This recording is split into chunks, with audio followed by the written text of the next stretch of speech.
circles surrounding the mirror. Then Zacharias will grab the woman, drag her in front of the mirror, take a dagger, and plunge it into her throat, like spilling her blood over the mirror. The mirror sort of glistens as the blood is sort of seeped into it, hungrily drinking it. And then sort of what seems to be two skulls bound by long, sort of a thin, narrow vertebrae, sort of extending into a tail with a big spike on it, and long, sort of thin, bony fingers. Two of these creatures appear inside the mirror looking out, as if they're just awakening. Zacharias will peer down. Begin to sort of look out at you hungrily, begin to sort of scratch at the backside of the mirror. Their bony fingers. Zacharias will again, use his imperious wizard stature and say, "I am Zacharias Wraith, mighty wizard of the void. I have spilt the blood upon this mirror and called forth what lays within. I demand to know your names, creatures." He sort of twist a bit as if to resist, but one says, "I am Scarabus." The other one says, "I am Scrourith." Zacharias thinks back. Does he recognize these names in any way? Probably not. No, but with a planes check. Sure.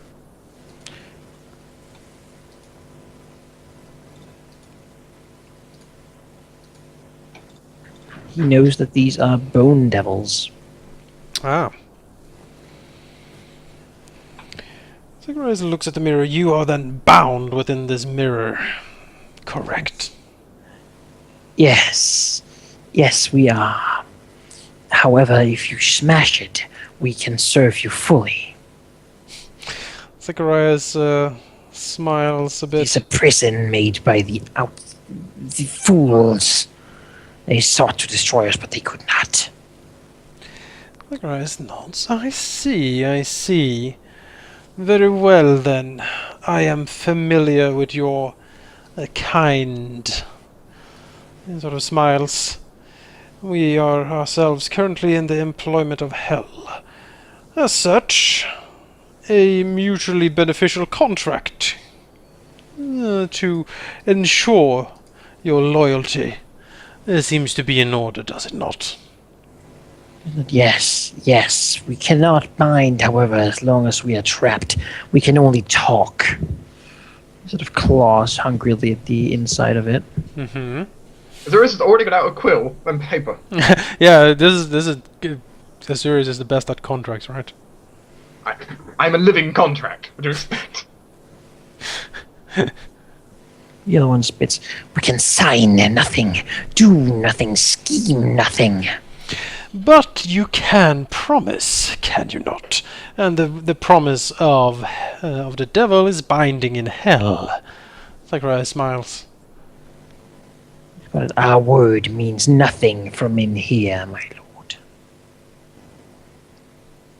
Azurius does gesture that the magic circle would bind them at least temporarily enough that they couldn't immediately escape, at least not in the first round. Does this strike Zacharias as reasonable from what he knows of planes and devils and stuff? He knows that there's some ways to do it, but I mean, that this is made to sort of as a prison is very unlikely. Usually, you would just permanently banish them. Right. Unless they knew something or somewhat were valuable. Zacharias will study the inscriptions on the mirror closely. Does it mention anything of the binding rituals or pacts or whatever is sort of? No, it seems to be something made, and clearly it's a person for these creatures. But it doesn't seem to. I mean, he does think maybe breaking it would set them free of this power. Yeah. But they don't seem to be able to get out from inside of it. Not really sure how much power they have from inside there. Well, Zacharias looks at the mirror. Yes, setting you free is not outside of my power. He sort of looks at it. Sort of seem eager. In return, you will swear fealty to me. You think, we have waited long. We can... we... Just seems to struggle. Maybe it's trying to lie, but finding it's unable to. Mm-hmm. Someone speaks. We were in here as advisors. Yes, we tell many tales. We know much of hell. We could give you that aid in return for freedom. Christ thinks. I have no pertinent questions about hell presently. I think then to have you serve as advisors and vassals in the future is much more profitable. His sort of motions ahead. I am not unreasonable. I do not ask for an eternal servitude. He sort of looks at the mirror. The alternative would be, of course, that we simply bury this mirror at the bottom of the lake, where no one will find it for thousands of years, if ever. Sort of twists. Hell would cry upon such an act.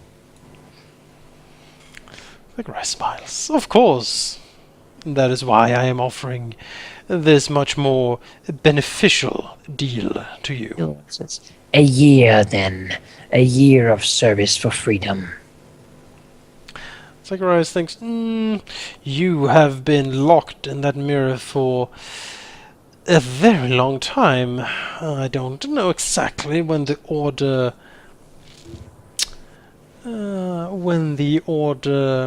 imprisoned you, but it seems to me that it has been a very long time indeed.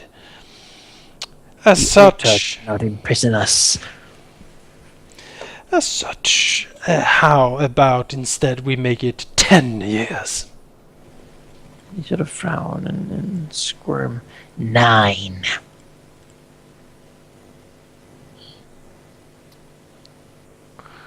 Zacharias, Kyron will intervene here, smile and say 11.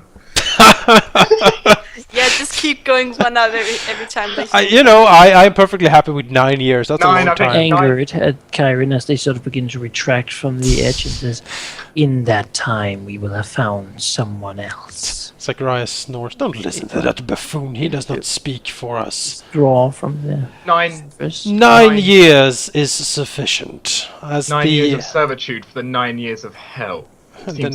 Seems for the 9th knot. 9 is an unholy number. We are the 9th knot, indeed. He smiles. 9 years, then. It is acceptable to us, and to me, as the invoker of this pact. Our service, then, shall be that of the devil. We will not be suicidal. Zacharias. Understandable. Zacharias nods. That is acceptable. You will serve to the best of your capabilities, truthfully, and never lie, and never try to mislead us in those 9 years. As by a contract. Zacharias motions towards Asurius to write down the contract. Azurius been writing down the contract. He'll speak forward to them. Basically, we want them, to support us fully with all the power and capabilities and knowledges, never to lie, never to deceive, and never to lead us astray. Do that for 9 years, and they're free. Yeah, to go back to hell. I would will not remain on this plane. Yeah, I would describe all of this to them, as well as express the fact that I myself am an unholy vessel of hell's contract itself. They will, of course, assume that you inscribe them with the sort of rights and basically protections of a devil. That there are certain ways that would, for example, if you were to try to enslave them, that they would still be free. Certainly. That is fine, yeah. That if you commanded them to do something that would obviously kill them, that would also break them free. Such devilish... Clause 17C under paragraph section basically, and here we refer to this clause of this big book written in this hellish year by this dude. And of course, the year 1774 in Infernal, marked paragraph section C, paragraphs 12A, as you can see here, You cannot do any traitorous acts against us unless on the subcondition that one of us attacks you. So again, we expect him to help us out. We expect him to take risks for us, but we do not expect him to be suicidal. We basically promise not to send them to their deaths willingly. They will be your allies. Excellent. So designed.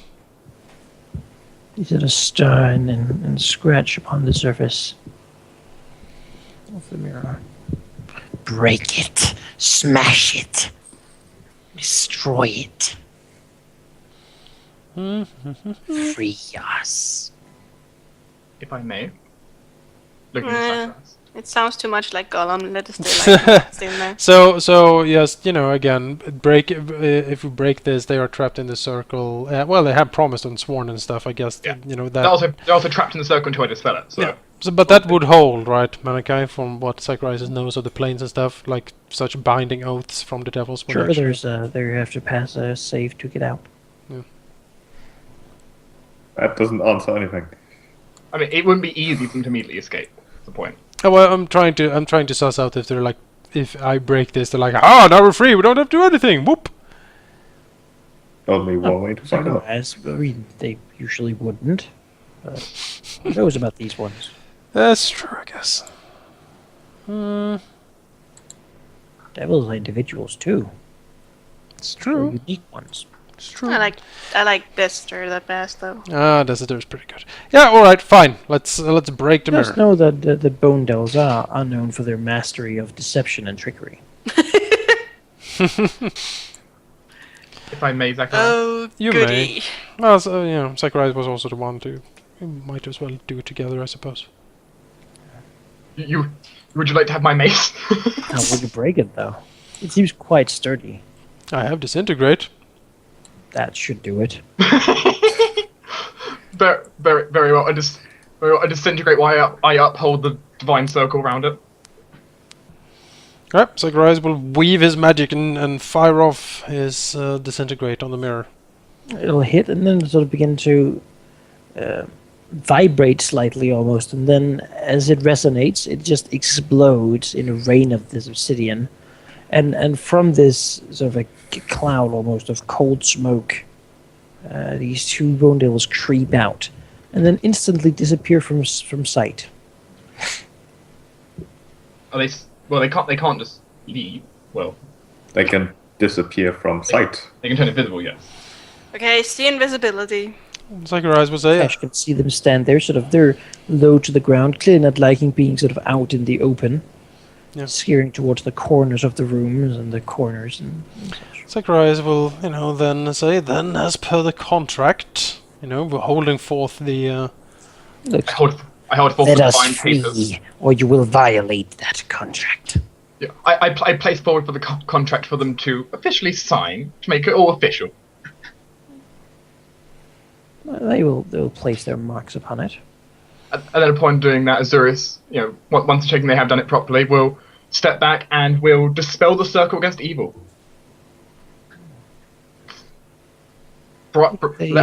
Cash can see them. Of course, the rest of you can't see them, but Cash can see them slither to the edges of the room where they sort of crawl towards the walls and She's keeping her inspect all of you.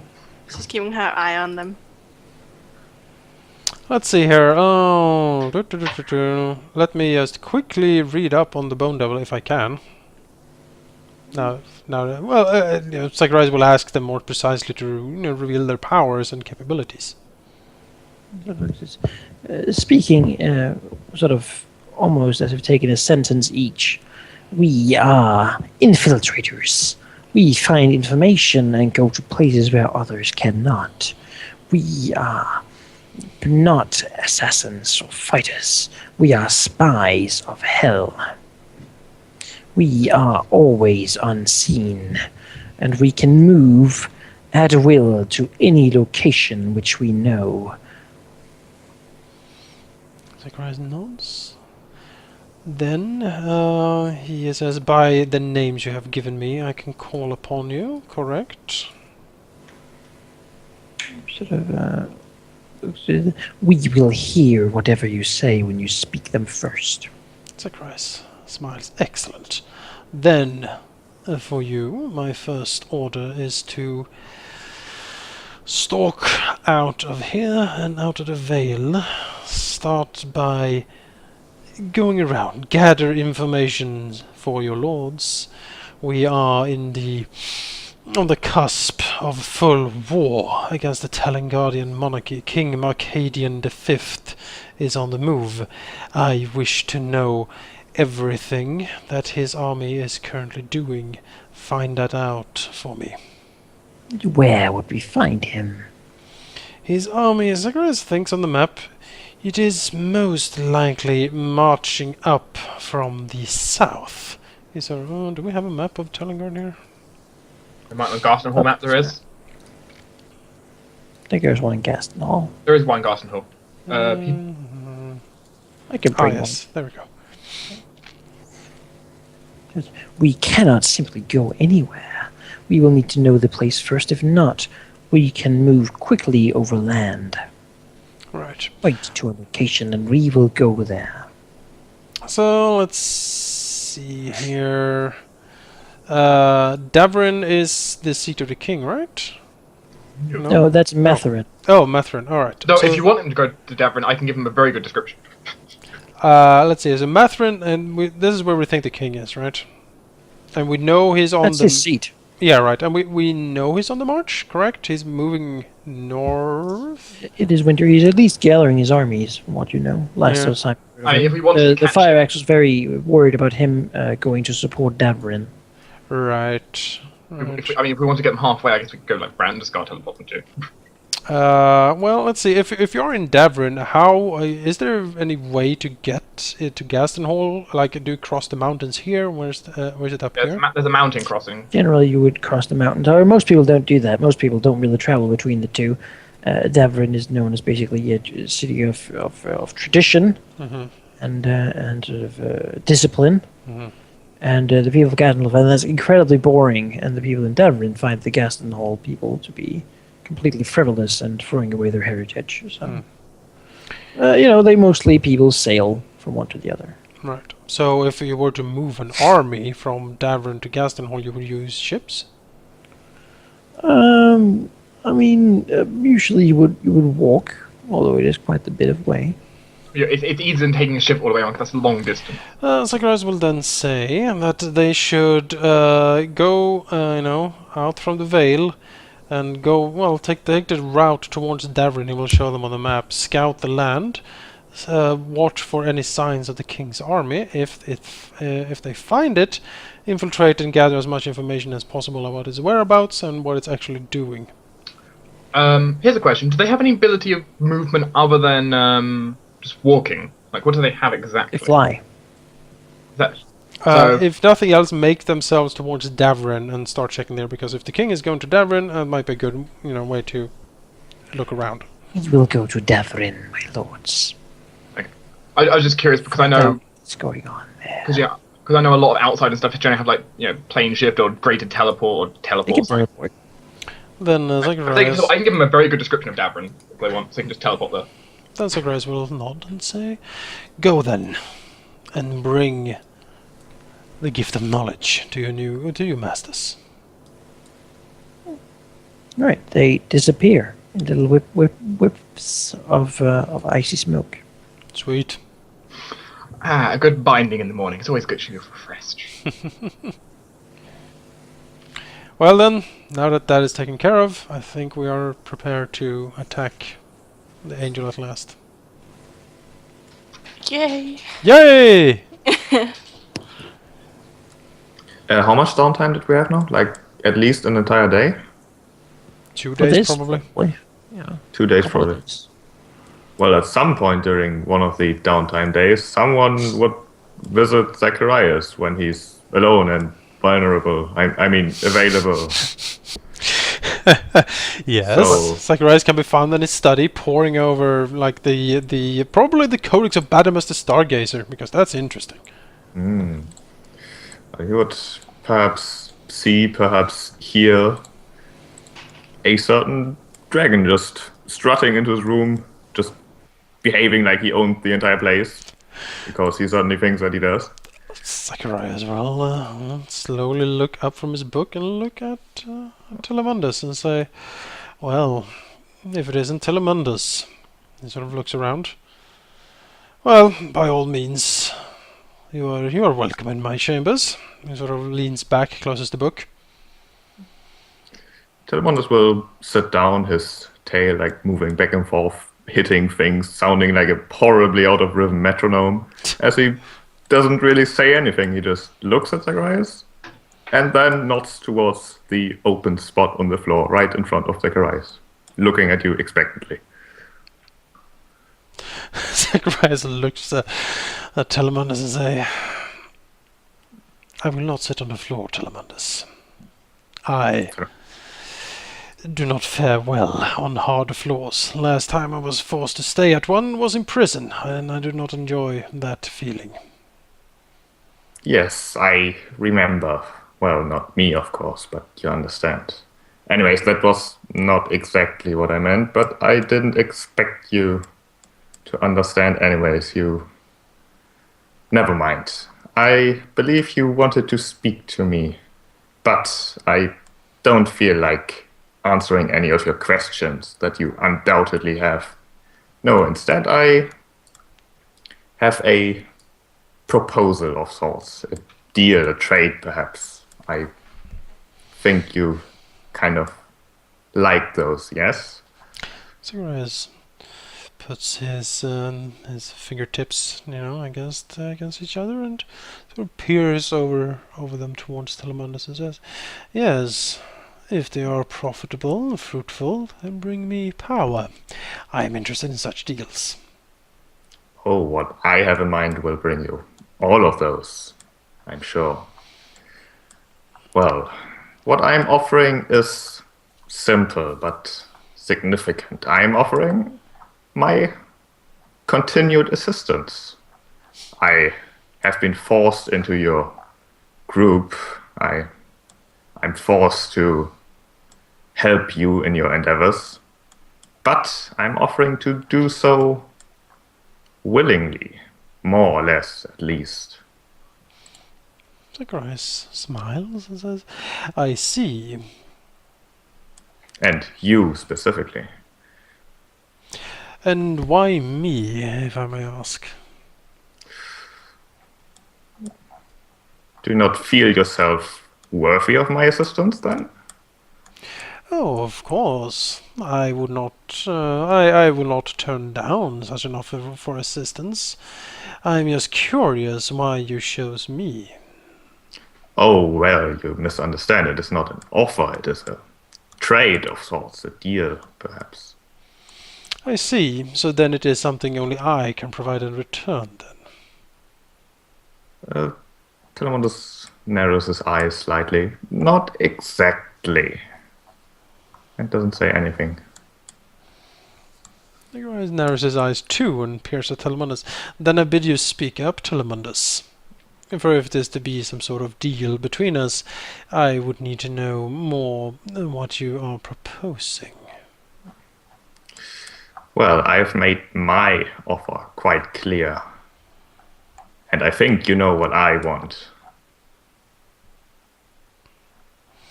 As he again nods to the floor in front of Zacharias. Zacharias, inclines his head a bit. Well, but you best enlighten me so I don't offend you if I misunderstand anything. What I want is simple, really. It's not even... Telemundus shakes his head. He clearly is very frustrated that you don't understand because you're, well, Anyways, what I want is a gesture repeated occasionally, meaningless, really, almost at least. You understand? Zacharias peers towards Telemundus. And it says, I'm a wizard of some power, Telemundus. If you expect me to prostrate myself in front of you, I will not. You've done it in front of others. I have done it out of necessity. and the knowledge that these creatures that I have so done to will one day fall, and they will be ash and ruin when they have forced me to do such things. And he looks at Telemandus and said, I do not wish such a fate upon you, Telemandus. A war between us would simply benefit no one. No, I will offer, though, my respects. I have seen you in battle, and it is glorious. For that I am very grateful indeed. I also pledge my services to you in the future. I am a skilled craftsman when it comes to the arcane items, trinkets, or things of tremendous power. All of this I can craft for you. This is certainly valuable, yes. He sort of smiles, and then he says, as such, this is not a servant-master relationship. Rather, this is a alliance between equals. Tilmundus again shakes his head. You misunderstand again, wizard. I am not looking for a master-servant relationship. The gesture is all I want. The proper representation of your respect, as you call it. Just once, perhaps. The others don't have to see. There's peers at him. It is... in trying to force me to do this, you do realize that this wounds my honor. Emotions again, as I said. I have plans, Telemandus. Vast plans. Such, and trying to force me to do this degrades us both, clearly. I am not forcing you to do anything. You can say no and I'll leave.